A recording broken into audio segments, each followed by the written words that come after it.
sa pamamagitan ng state-of-the-art 25,000 watts fully digital AM power stereo transmitter. Ito ang DZME 1530, numero 1 sa paghahatid ng mga sariwang balita, impormasyon, komentaryo, alib, musika at public service. DZME 1530, una sa kanan, ang himpilang may paninindigan.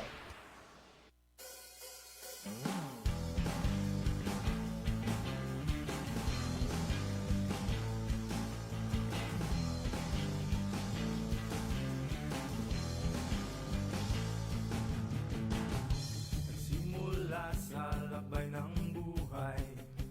Good evening sa ating mga tagapakinig, televiewers worldwide at welcome po sa ating programang Serbisyo Publiko Connect at iba pa. Tayo po ay pansamantalang umaantabay kay Noble Jojo Narciso at tayo po ngayon ay live ninyong mapapanood at mapapakinggan dito sa DZME, una sa kanan, ang himpilan may paninindigan. At para po sa ating mga televiewers, tayo po ay pwede rin ninyo makita sa at mapakinggan dito po. Mag-follow lang po kayo sa ating website www.dzme1530.net, ang ating website page, ang ating pong Facebook page DZME 1530 kHz at ang ating Twitter at DZME_1530 kHz. At ang ating YouTube channel po ay All Small Official DZME 1530. Ngayong gabi po, tayo po ay napaka-interesting po ng ating topic po ngayong gabi. At maliban po sa inyong lingkod na si Ricky Ko, kasama po natin ang ating mga gwapong mga kapatid sa ating masoneria para po kanila pong lilinawin po ang history, no, mga kuyang.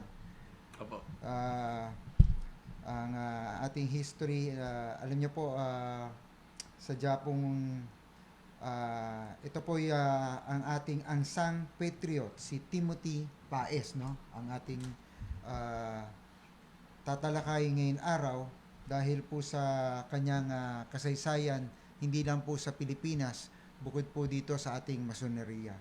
Ang ating pong mga kasama po ngayong gabi, ang ating pong guest ay si Kuyang Pipo Nepomuceno. Magandang gabi po sa inyong lahat. Ako po si Pipo Nepomuceno. At si Rafi Sosa. Kuyang. Magandang gabi po sa inyong lahat. Ako po si Rafi Sosa. Magandang gabi po sa iyo. At ang ating pong guro at ang ating kapatid na si Maki Hosalya. Magandang gabi po sa inyo. Ako po si Ginoong Maki Osalya po.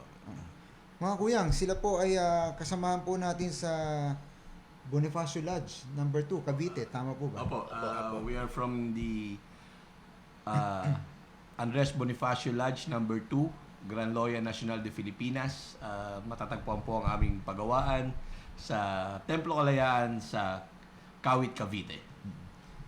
Mga kapatid, dito po makikita natin, sa lodge pa lang nila, alam mo, ang history ng Cavite, sadyang way back, nung panahon pa nila Emilio Aguinaldo at ni General Luna, sadyang makulay na, no?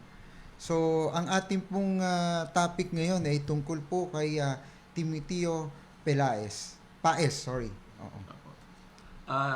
Ito pong ating usapin ngayon tungkol sa dakilang kapatid na si Timoteo Paes.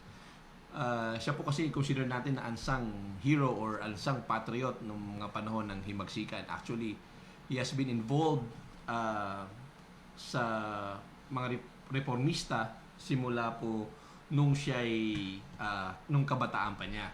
Actually, this is likewise a tribute to his birthday nung nakaraang August 22 at yung kanya rin pong death anniversary nung September 18.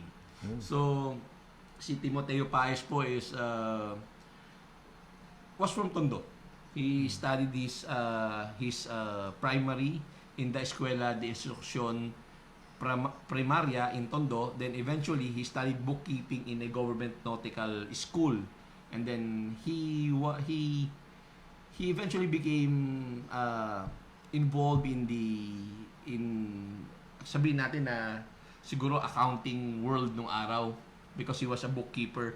And according to his yung mga apo niya, he was one of the first certified public accountant.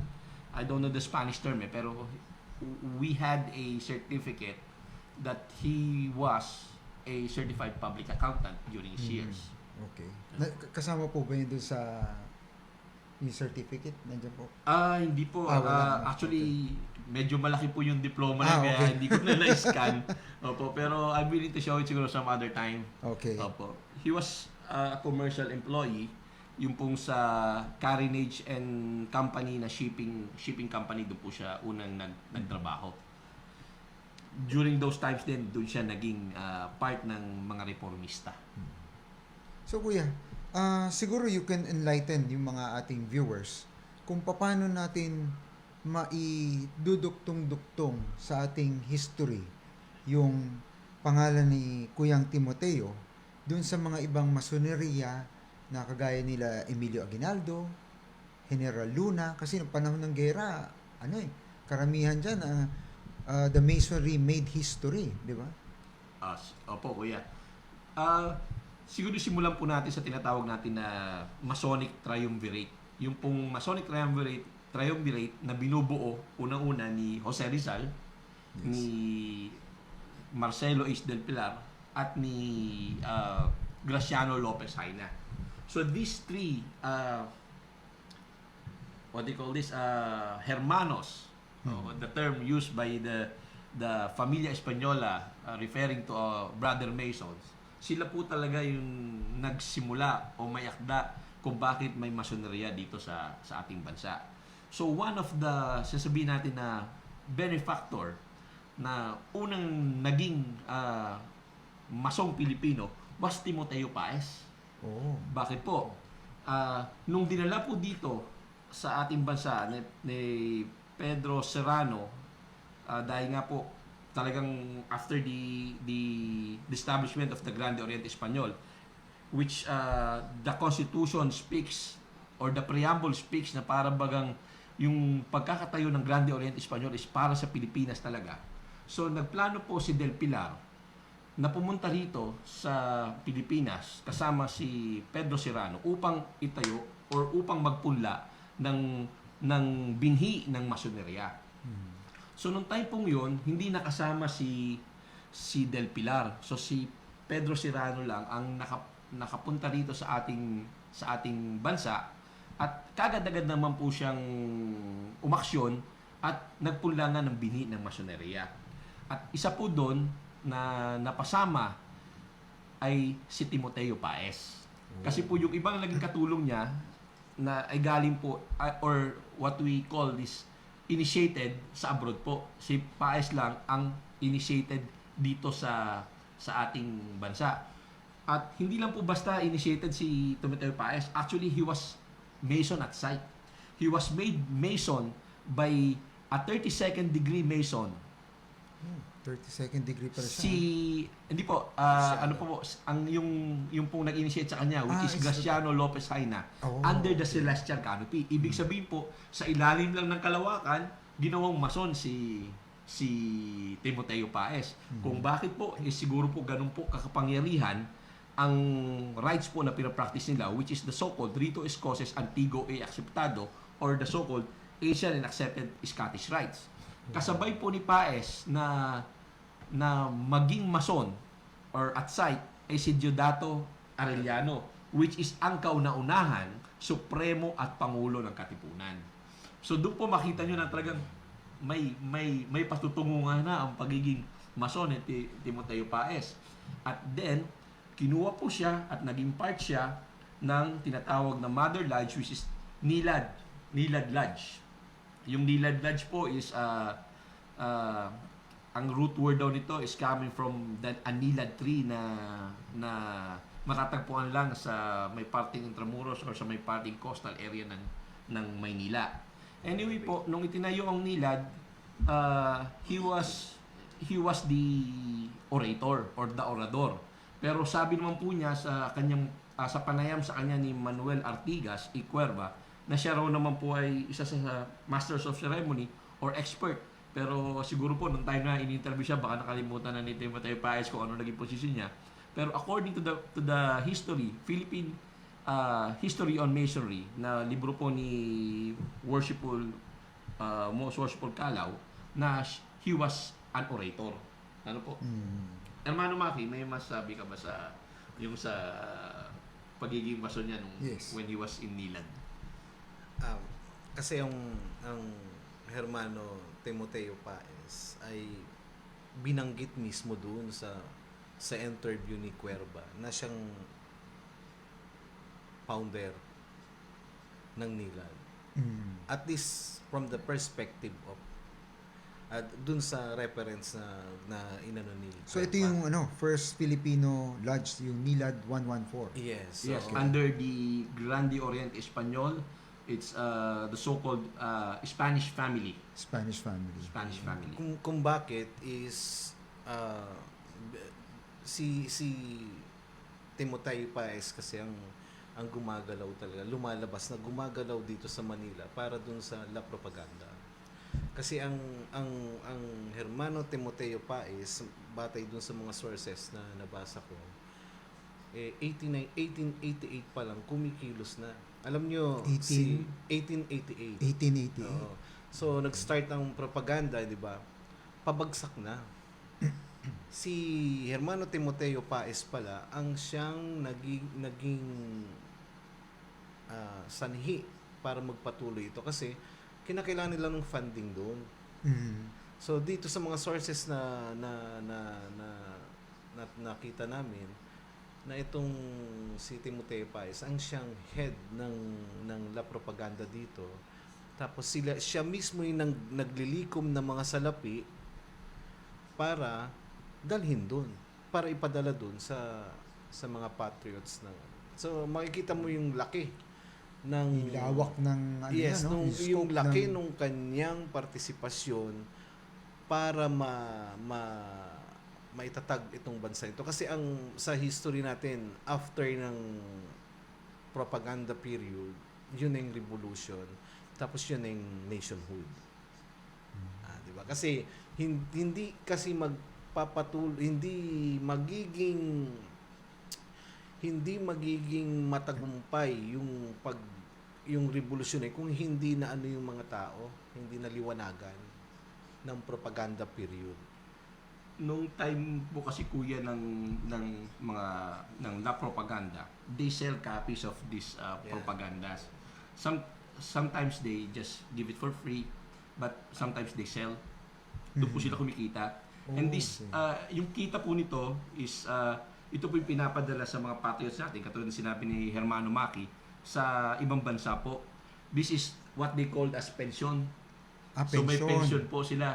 So doon sila kumikita. And I believe if I can remember it right, the name of the group was the Hispano-Filipino Asociación de Hispano-Filipino, something like that. So sila po yung nagtutustos doon. At saka yung La Solidaridad or Association din mismo.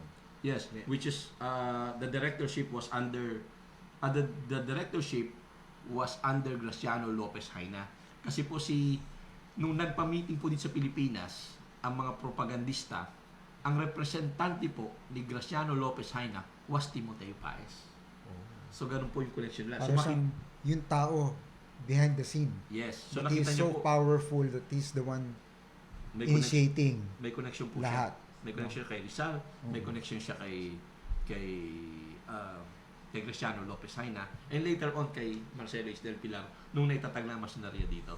And ang masama, hindi siya nababanggit sa kasaysayan. Oo nga actually, I Parang was quite footnote. surprised di ba? Parang footnote lang siya. Opo. Pero yung siguro nga po that's the sad part na hindi siya kilala ng marami sa atin. Pero natutuwa naman ako kasi may makita kang mga Timoteo Paez Integrated School, Primary School, at least Yes. merong kumilala sa kanya because bukod po sa pagiging patriot niya, itong taong ito, itong kapatid na ito ay mahilig sa kawang gawa. Nung time niya, marami siya natulungan din. Actually, may isa po siyang napakagandang bagay na ginawa para sa pamilya ni Rizal. Nung time po na maaring tugisin ng mga Kastila si Rizal at ang kanyang pamilya, it was Timoteo Paez who helped the father of Rizal and the brother to escape to go to Hong Kong. At nung naging successful ito, yung mga kapatid naman niyang babae. Yung mga kapatid pong babae niya was likewise Masons. They are the female Masons before. So, tinulungan po sila. Actually, nung naglayag sila, pumunta sila sa place, I think it's Pasig, nakisukob sila sa isang may kaya doon. Ang sabi nitong may-ari ng bahay, "Nako, Tiyong, nilagay mo kami sa pang-anib." Kasi nga, maaaring doon sila mahuli sa kaldungan nung pong may-ari ng bahay. Pero, ganun pa man, tinulungan pa rin sila. Bakit po? Kasi nga, mga Rizal yun eh. Mga Rizal yung tinutulungan nila. Tapos, bukod po doon, tinulungan din niya dati si Graciano Lopez Haina na pumunta sa Hong Kong. Tapos, nakausap niya yung kapitan ng barko. Sabi niya, sasakay natin si Graciano Lopez Haina papunta sa Hong Kong. I cannot use the word takas, pero it seems that way, tatakas. So, nung time na yon, sabi nung kapitan, "Ay, okay na, sige na, huwag niyo na akong bayaran. Huwag niyo na akong bayaran." Bakit ko po sinasabing magbayad? Kasi nga po, yung pong ginastos ng mga Rizal para makapuntang lahat po yung solicitation ni Chong. Talagang nag-gather siya ng funds. So, ganun yung ginawa niya kay Graciano Lopez Haina. However, hindi nagpabayad yung kapitan. In turn, ang ginawa ni Graciano Lopez Haina, doon sa kapitan na mabait, ni-raise niya to 18th degree. Ganun po. Okay. Ganun po ang nangyari noon. So, may connection na po. Nakita natin ang connection ngayon. May connection siya sa unang pangulo ng Katipunan, which is Didato Aureliano, na hindi naman niya eventually nalalaman eh. Pero may interaction na po noon kay Graciano Lopez Haina na ginawa siyang mason at sa mga pamilya pong Rizal. Kaya po nung bumalik si Rizal dito sa Pilipinas, siya ang tinawag. I-gather mo lahat yung mga mason at non-masons at gagawa tayo ng grupo, which is yung La Propaganda Movement. Yun po ang story niyan. Timoteo Paez was one of the trusted by Rizal. So, mga kuyang, I think we have a paper there illustrating yung para mapakita natin nandiyan Pwede ba? po bang Ako, pakita ito? parang malabo, hindi yata Sige po, naka-break sila. Later. Tapos, bandagdag ko lang po, kung gaano kalalim ang koneksyon niya kayo sa Rizal. Nung nagpatawag, kasi parang from the second time around, nagpatawag ng banquet, ang Balagtas Lodge number 146 under the Grande Oriente Espanyol, para sa pagbangkete, para sa pagdiriwang sa pagbabalik niya sa Rizal. Lahat ng tinawag, puro mga venerable masters. All worshipful masters. Pero si Timoteo Paez lang, ang kaisa-isang mason na hindi naman worshipful master ron. Pinasundo siya. Nanando, pinasundo pa siya. Ganun po siya kalapit kay Rizal. At mind you kuya, the last night of Rizal, bago siya mabilanggo, it was Timoteo Paez sa kasama niya. Ganun po kalalim ang kanilang ugnayan. Si Kuyang Maki, baka meron tayong maiduduktong dun sa history kasi pag titingnan po natin there are a lot of heroes coming from, akala natin puro taga Cavite, pero hindi lang nag-iisa si Andres Bonifacio taga Tondo, tama ba, Tondo? Opo, Tondo, bandang Tondo. Ang daming sa Tondo, ang daming sikat yan. Si Isko coming from Tondo also. I think Yorme Isko Moreno, when he learns about that the unsung hero Timoteo Paez from Tondo, mas makikita niya na ito palang Raha Matanda Street na to, very historical because yung Raha Matanda po kasi po ang Scottish Rite Freemasonry, meron po sila mga symbolical name. So katulad po ni Jose Rizal, Di Masalang, si Del Pilar, Kupang, si Haina Danton, si Timoteo Paez naman po ay tinatawag na Raha Matanda, named after Raha the Matanda. street na nandun po nakatirik yung bahay niya ngayon. At that very street, doon po itinayo ang busto or ang what do you call this? Monumento ng La Liga Filipina. So lahat po ng mga pangalan na nakalista doon, kasi meron doon parang marker, lahat po nakalista ng pangalan doon are all Masons. And most of them are, I believe, are from Milan. Saan natin matatagpuan ulit yun, kuya? Sa Tondo po, Raha Matanda Street. Raha Matanda Street. Ilaya. no? Ilaya. Ilaya, yun. Yung Ilaya, mas famous yung Ilaya, you know? Opo. And then kiniklear ng ni Kuyang Isko yung Ilaya Street. Opo. Then, ano pa ba ang... actually, nung time na pinatawag ni Rizal ang mga Mason at non-Masons na umaten para buuin ang grupo na yun, nandun si Andres Bonifacio. So, nagkaroon na sila ugnayan before.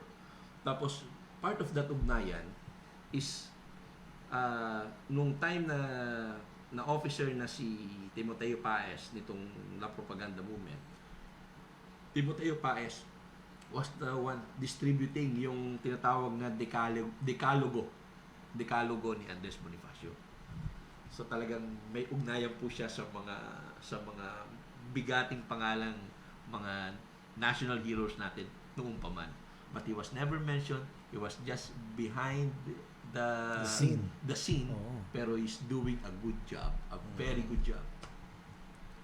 So yung papel niya nung panahon ng Kastila, 'di ba? It's very malaking bagay para sa atin. Opo. Alam mo, kuya, ako po natutuwa at alam mo, first time ko rin naririnig ko to pero hindi ganun ka-clear. So, may iniskulahan. Timoteo Paez, pero hindi natin kilala kung sino, no? Actually, funny thing po is, minsan din rin kilala mismo ng mga tao Mga sa tao, school. kung na Opo. nag-aaral, kung sino Opo. yun. Sino yung taong yun. Kaya po, I think there was an activity of one batch of ours, which is the Loya Rason number 33. Parang nag-donate sila ng isang busto sa isang school. I don't know if it's Paez or... I forgot, I'm not sure, pero I think they donated or they have a plan to donate para po makita nila anong itsura talaga ni Timoteo Paez. Siguro ang isang dahilan kung ba't naging ganun dahil ang tagal din ng buhay niya. Yes. Hindi ang yung alam mo yung veneration, di ba? Kasi alam mo, mga statue, mga monument, mga national holiday, it generate veneration. So ayun ang purpose noon, to memorialize the maalala yung tao, maalala yung nagawa. Eh yung mga tao na ang tagal ng buhay, wala silang ganun. So hindi rin sila na venerate ng mga Filipino.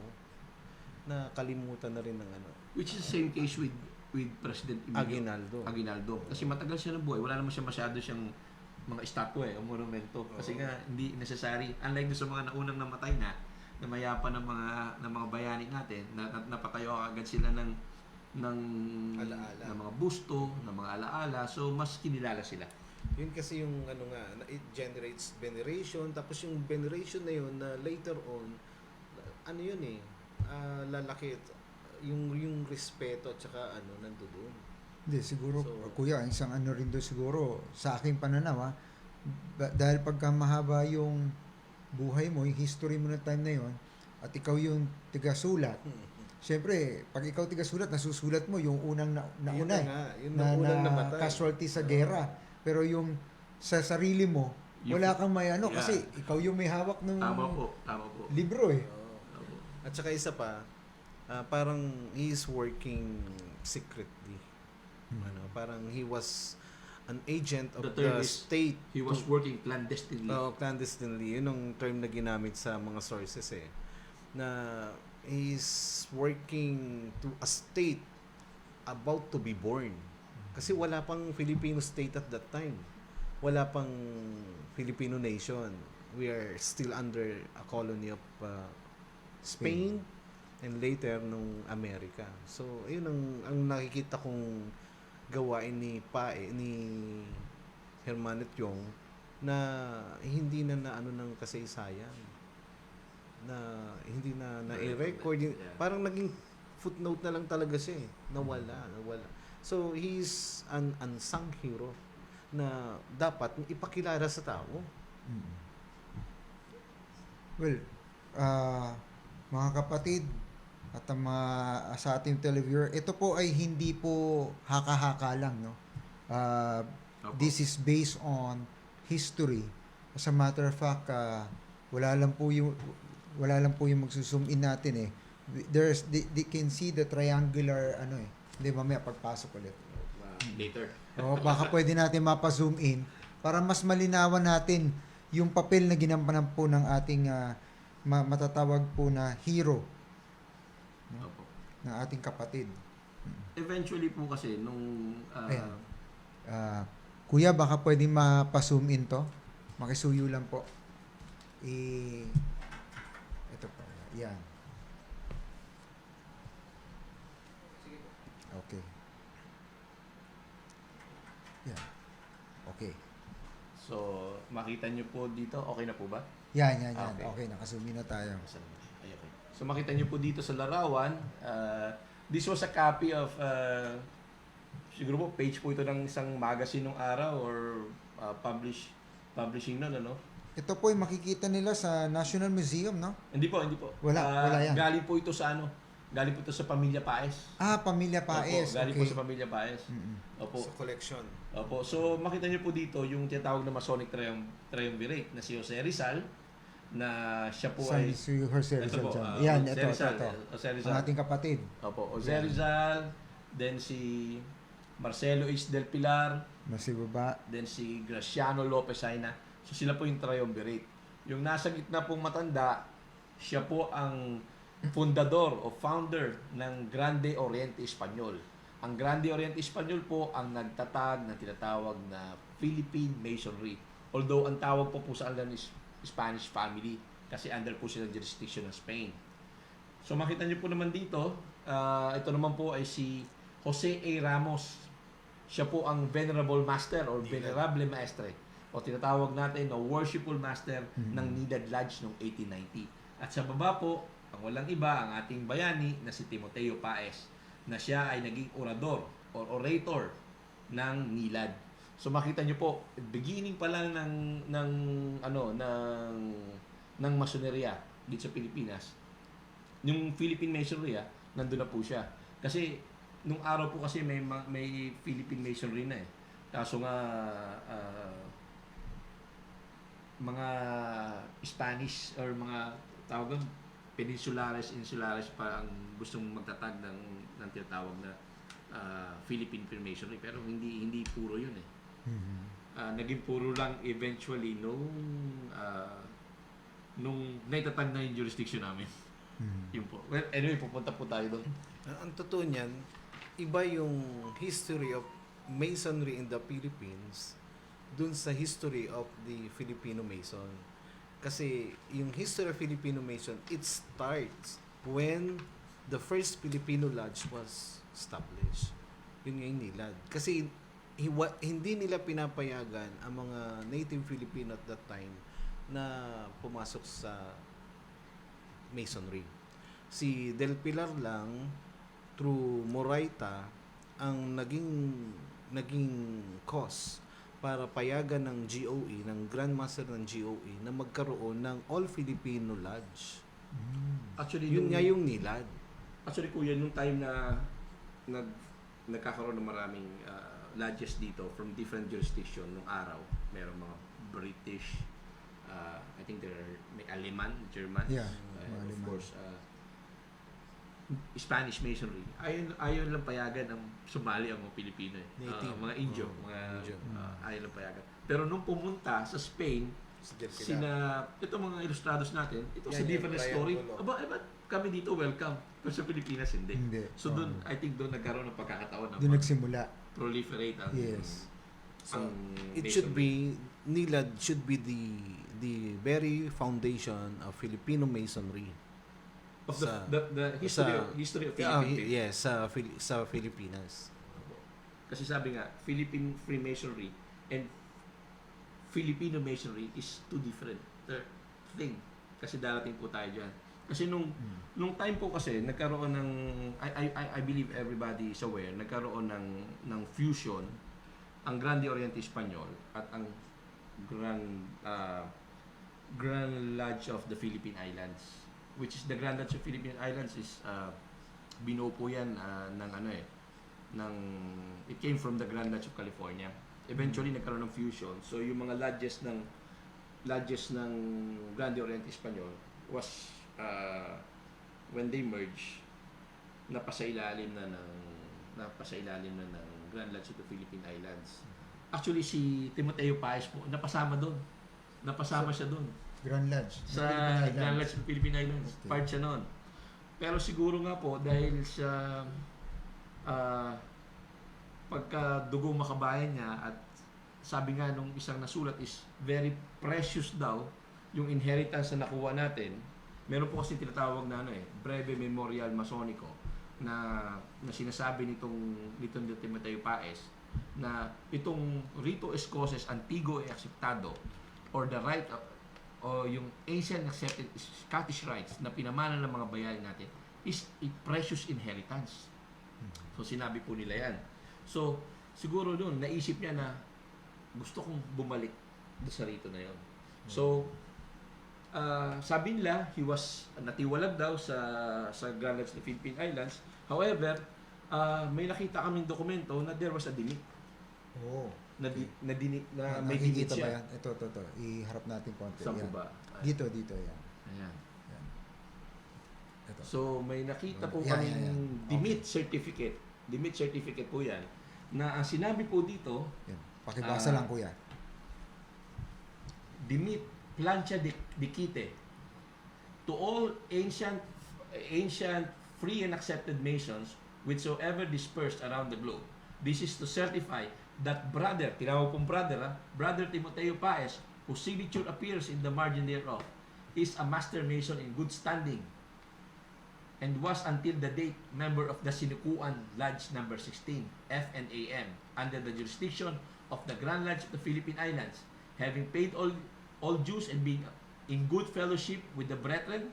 He was voluntarily withdrawn from our said lodge, and now by its order received as the certificate recommending him to the friendship and goodwill of the fraternity. Yung fraternity po is referring to the GLPI.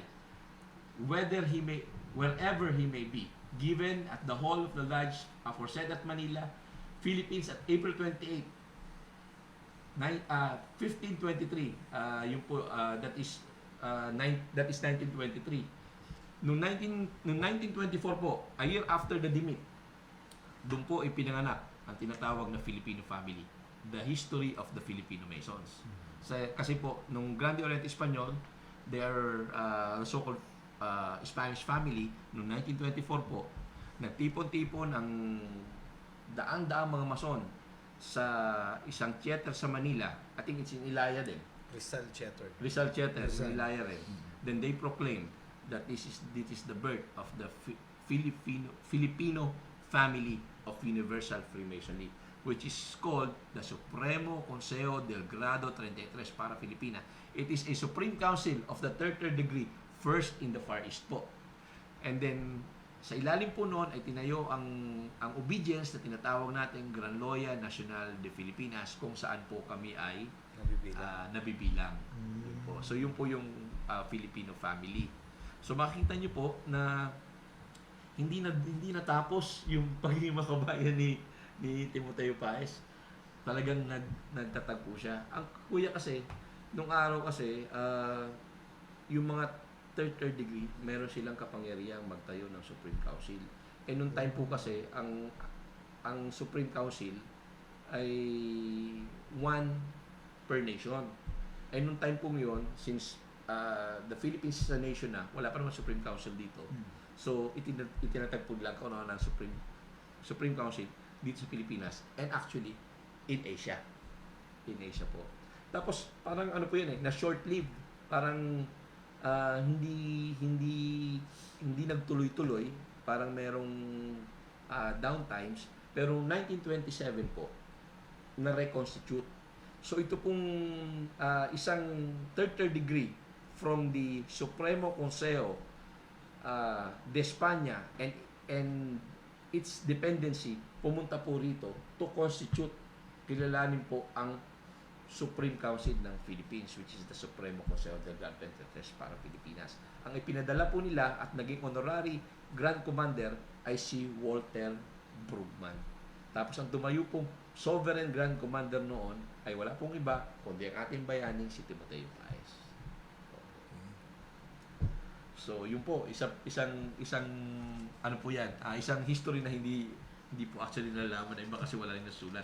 Kasi after nung war lahat po ng aming mga lawyers doon tinamaan natin Ng gera. ng gera kaya Nasira yung ibang Opo. mga dokumento. Yun ang hirap pagka kasi Manila po sayang ang mga Manila history. po Manila affected nung gera Pero may mga tira kami lodges nasa Cavite. So, kung titingnan yung maigi, kung i-analysahin yung maigi, ang nangyari lang is parang realization. They returned to their former ritos. Yun lang ang nangyari. So, ayun ang istorya ng pamilya Filipina is also the story of Timoteo Paez, to which is also the one of the founder of Nilad Lodge 144. So tuloy-tuloy yung kanyang tawag diyan advocacy. To establish a Filipino brand of masonry. At yan po tinatawag natin na Continental Freemasonry. Opo. Actually, Kuya, we are discussing, matagal na namin pinag-discussion ni Hermano Maki, na yung pagkakatatag ng yung kasarinlan ng bansa natin na declare ni Presidente Emilio Aguinaldo. Siguro po, nung na-declare tayong independent country, is naisip din nitong mga bayani natin, ni Timoteo Paez, na high time na mag-declare rin tayo ng Masonic independence from Spain. Di po ba? Yun discuss natin. Kaya nagkaroon po ng nawala ang Spanish family, pumalit ang Filipino family. Kasi wala tayong bansa noong during that time. noong Spanish Kasi hindi tayo period. nire-recognize Yes, we are just a territory, a colony of Spain. So wala tayong bansa talaga. Naging bansa lang tayo nung panahon ni General Emilio Aguinaldo. When we talk about nation, it has something to do with a people with their own territory. Eh nung pagbalik niya nga kasi nung 1898, nagkaroon ng massive na na lahat nagkaroon na liberate nila yung Luzon, to which nagkaroon ng sariling territory yung mga native. Napatalsik nila yung Spain. Actually sa kasaysayan, si General Emilio Aguinaldo ang kinikilala na siyang nagpatalsik sa mga Kastila. I remember, hindi kiniklaim ng America that they won the war against Spain. Here, dito, sa archipelago. What they're claiming is that they bought their archipelago to Spain ng From $20 Spain, yeah. million. Binili. Magkano po nung time na yan? $20 million. $20 million. Oo, so hindi nila kiniklaim na victory, na nanalo sila sa gera. Gera. But ang kiniklaim nila is Binili. O kanino ngayon na i-credit yung pagbagsak ng Spanish Empire dito? Kay General Presidente. Emilio Aguinaldo. Ngayon, Hindi nasulat sa textbook yan, no? Apo. Wala sa textbook, Wala no? sa textbook. Marami talaga hindi nasusulat Ngayon, ang nangyari, naitatag ngayon yung first Filipino state. Yun nga yung Republika Filipina, yung Malolos Republic. So, yung constitution ng Malolos Republic, binabanggit doon, the first legal documents na nagsasabi kung sino ang Filipino. So, ibig sabihin, noong 1898, nagkaroon tayo ng sarili nating bansa, nagkaroon tayo ng sarili nating Filipino identity. Kuya, correct me if I'm wrong. Yung Malolos Republic, ito po yung sa Bulacan? Hindi. Yes, sa Bulacan. Sa Bulacan, no? Yes. Kasi mahaba rin ang history ng Bulacan, Oo. So, at that time, Nagsilbi siya si Paez. oo, Nagsilbi siya. short-lived lang yun, pero itong mga patriots nito na they struggle to form this nation, yung talagang ng revolution at saka nung la propaganda, gusto talaga nila magkaroon tayo ng sarili nating bansa. So, 1898, nagkaroon ng katuparan yun. But, short-lived. Kasi, sinakop ulit tayo ng Amerika. So, yun ang nangyari. So, yung mga patriots na ito, I think they considered themselves as free nation. Meron na kaming bansa. So, Ayaw lang i-acknowledge ng Amerika. ng Amerika at that time. So, ganun din po ang nangyari nung binuo ang pamilya Pilipina. Sinasabi nila, they declared at the four corners of the world na we are the Filipino family of universal Freemasonry. So, doon po nagsimula yan. Tapos, going back, kanina po yan, nung una pa lang, sabi mo, pagdugsong-dugsongin natin kung anong kinalaman ni Timoteo Paez. So, bukod po din sa pagkatag nito, nung nagkaroon ng PhilAmWar, he served under the Aguinaldo administration. I think nandiyan yung kanyang promotion. Yeah, I think meron dito. We have a Pwede copy. natin ipakita. Ito. Yan. So, Ano muna natin, pakita muna natin ng ganito. Yan. Saan ba? Dito. Up, dito sa gitna. Yan, dyan sa'yo. ayan. Okay. So, ito po, dalawa yung papakita namin. The other one is yan, with the presidential Position. stamps. Ano po, pirmado po ni Presidente ni Aguinaldo. So, nung time pong yun kasi naging ano siya tinatawag natin, kasi ang hirap i-pronounce. Sinasabi Siya po po'y kasi naatasan. nung siya po ay nakatira sa Maynila nung nagkaroon ng deklarasyon sa PhilAmWar, he was part of the militia under General Luna. So, mga kababayan, si General Luna na po pinag-uusapan natin. Under po siya ni General Luna. Tapos, yung po ay nung siya ay nasa Caloocan. He was made Commissioner of War in the first administrative military under General Luna in Kalumpit. He was the commissary commandant in April 20. Ito po 'yon. Ito po yung dokumento na 'yon. Better known as the Commissary of War and Treasurer of the Commissary of the Captain General of the AFP. Tapos, yung pong isa, hindi pala sunod-sunod. Ito naman po, naging Subintendente Militar. I think superintendent. Superintendent. I Yes. think, Sa militar. pardon my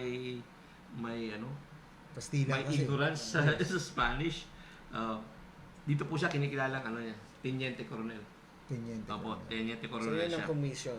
Yung Yes. kanyang commission. September 12, 18 mga nakarang araw lang nag-anniversary na tong dokumento na to. So, likewise po, naging siyang sub-administrator ng Military Administrative Corps and becomes a director in 1899. But wait, there's more. Nung pong si General Luna ay naging interim secretary of war, siya naman po ay naging interim military administrator of the war secretary. Tapos siya rin po ay na-assign na mamahala. He took care of the American prisoners of war under the General of the Engineers, Jose Alejandrino. Tapos nung time po, ito, yung isa po kasi parang time na capture na si Bonifacio. The family of Aguinaldo. The time na na-capture na si Aguinaldo, siyempre po kailangan ipakilala ang mga pamilya ni sort of paggalang na rin siguro kay Aguinaldo as the biggest enemy of the United States before. Pinakilala po ang pamilya ni Aguinaldo sa mga Amerikanong sundalo. At Siya ang nagpakilala nagdala. po, yes, Timoteo Paez pa rin po. He was commissioned to kasi nag-trekking sila papuntang Cordillera. So, nahihirapan na yung mga... So parang talagang yung papel niya is the go-to-go guy ng presidente. Tsaka ni General. Pag kami, samahan mo to. Yes. So, talagang... sa pelikula, nandun siya. Kasama siya. Oo, Kaya kasama hindi siya. lang siya Hindi nabanggit. Hindi na di ba? nababanggit, Biglang Ross. banggit. He's unsung hero. Hindi kilala ng director. Malamang siya yung lagi nakasakay sa kabayo na naghahatid ng mensahe. Maaari. So, yung naghatid sa family para ma-deliver dun sa American forces para wag mamolest along the way si Lieutenant Colonel Timoteo Paez. I think dito meron din siyang assignment, no? He was the... Yan yun. Itong tatlo. Yes. Pakibasa lang kuya. Mas ano yan. Ito po yung he was assigned as he was the one in charge with the American prisoners of war. Tapos he was assigned under General Jose Alejandrino. Ang term nila is General of Engineers. Hindi ko alam kung anong military term yun. Parang lately ko lang na nung nabasa ko lang yung history niya. Kay si General Alejandrino kasi ang head of engineering brigade ng unit ni General Maybe Antonio because Luna. they are the one in charge of yung kulungan. Kaya siguro. Hindi, nagtatayo sila ng mga trenches. Yeah. Meron yeah. akong mga Battle documents trenches. about dyan, no? Yeah. Na sila yung in charge doon. And then he was also the representative of Yan, yung family po. the Yan. family, no? Yan yung present na. So, malamang nga sa movie, he was somewhere there in the movie. Yes. Tapos Sana yung later magawan ng period, pelikula rin yung ng ating kapatid ni si Timoteo. And he was also the founder and vice president of the Evangelical Church. Opo. Ito yung Presbyterian sa Tondo. Sa Tondo. Dalawa po ang kanyang 1900, Opo. no? The other one is the Ito ba makikita Aglipay. pa rin? Hindi Wala, no? nasira. Well, while we are on our way, I asked Hermano Rapi, baka nakita ko, sabi niya, mukhang wala na to. Wala na. Although I had a Sira picture, rin, no? I had a During the picture of war. this. Oh. Magandang church po eh. pero meron sa Manila, may Old Manila, may mapa ng Old Manila na nandoon lahat yung Yeah. nandoon I'm lahat. sure pagka binisita Yung, natin si establishment. Kuyang Yorme, makikita niya sa archive ng history ng Maynila. Sana nga po Very meron. siya sa history ng Maynila. Talagang sinisave niya ngayon. Inaayos nila mabuti ngayon yan eh. And hindi Ngayon. ata nila alam. Hindi ata nila alam na Pakitulungan niyo kami. naging Pagduktong-duktongin pa. naging counselor ng Ayan, si, he became a counselor. Oh. Parang 7 lang ata ang counsel nun. Kasi nung araw ng Manila, pipito lang kagawad Konseho. eh. Kagawad. Siya ang dekano. Oh, okay. Siguro po, ito po, may sulat sa kanya nung Ayun, November 20, Mayor. 1933. 1930. Si Tomas Erncio po, Mayor ng City of Manila. Sir, referring to Timoteo Paez, pursuant to your request, you are hereby granted permission to erect a monument in honor of Dr. Jose Rizal on a private property at 312 Raha Matanda sa Ilaya. Oo, Ito po. sa Ilaya. Ayan po. Yeah, pwede natin pakita to Opo. para ma-document. Kuya, makisuyo po. Yan. Ayan, Yan. ito po yun. So, yan po, Office of the Mayor, Manila, Tomas Erncio. Ayan. Malapit lang ako sa Erncio sa Sampaloc. Ayan po. Para din po sa kaalaman ng lahat, siguro po, hindi natin pinapakita ang itsura nito tayo pa eh.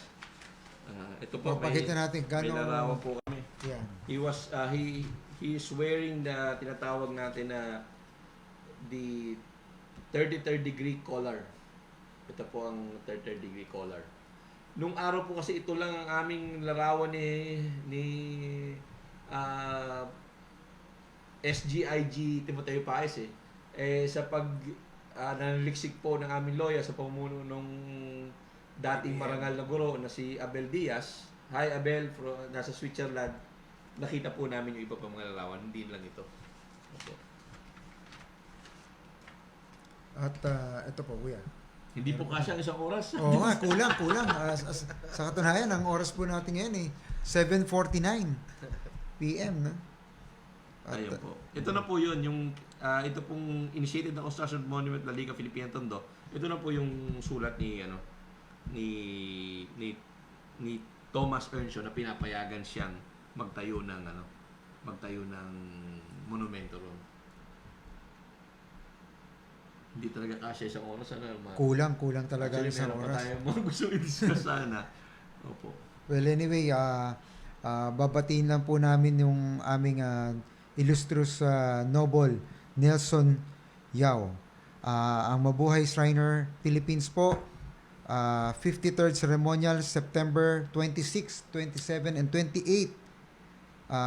Dyan po sa the surfing capital of the North, Puerto de San Juan Beach Resort Hotel, San Juan, La Union. Yan. Ang host lodge po natin Amihan Shriner Club, to the courtesy of Noble Jose Nisen Yuchong Tian II, ang ating pong presidente. Congratulations po sa inyo. Sana po samahan niyo po kami dito sa La Union.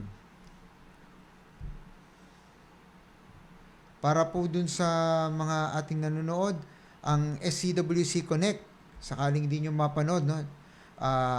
Tambalang Magkukuyang, you can follow us through our website, www.dzme1530.net, at ang ating pong Facebook page, DZME 1530 kHz, plus ang ating pong Twitter at DZME_1530 kHz, at ang ating pong YouTube, all small, official DZME 1530 kHz. Nako, kuya, sa labas, napaka-traffic din eh. Sa totoo lang, 91 days na lang, Pasko na. Merry Christmas po. Naamoy nyo ba yung ang simoy ng hangin? Kanina, pumasok yung isang angkor, sabi niya, malamig na ron, binuksan niya yung bintana eh. Madilim na sa labas. Kayo po, kuya, baka may babatiin po kayo. Binabati ko po ang aking mga minamahal na kapatid sa aking pong pamumuno bilang marangal na guro ng Loya Andres Bonifacio.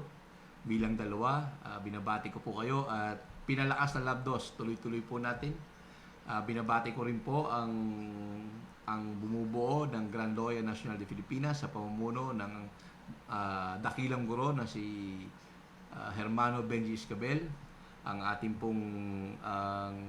pong puno sa Supremo Consejo de Libertad de Tres para Pilipinas, SGIG Rudy Ortiz, ang aking pong mentor na si IPB Kuya Jerry at si IPB Kuya Boy.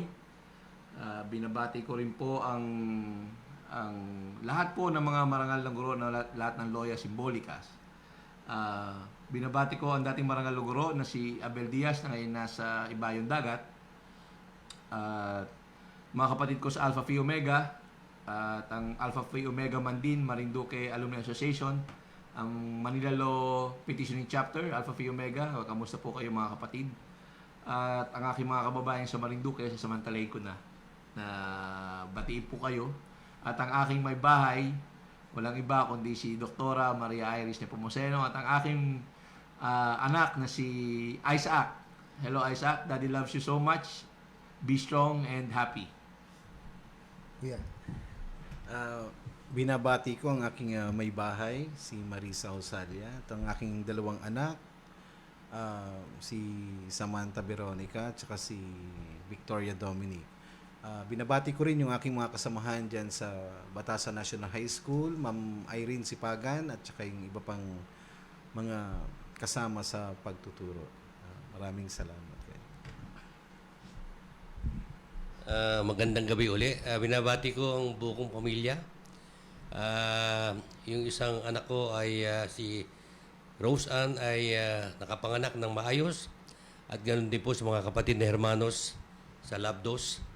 At lahat na ibigay po ng aming worshipful master yung tungkol kay Tumitoy Paez at saka sa aking kanan na si kapatid na Maki Salya at ang inyong lingkod ay bilang kasama at wala na akong masasabi sapagkat nasabi niya lahat.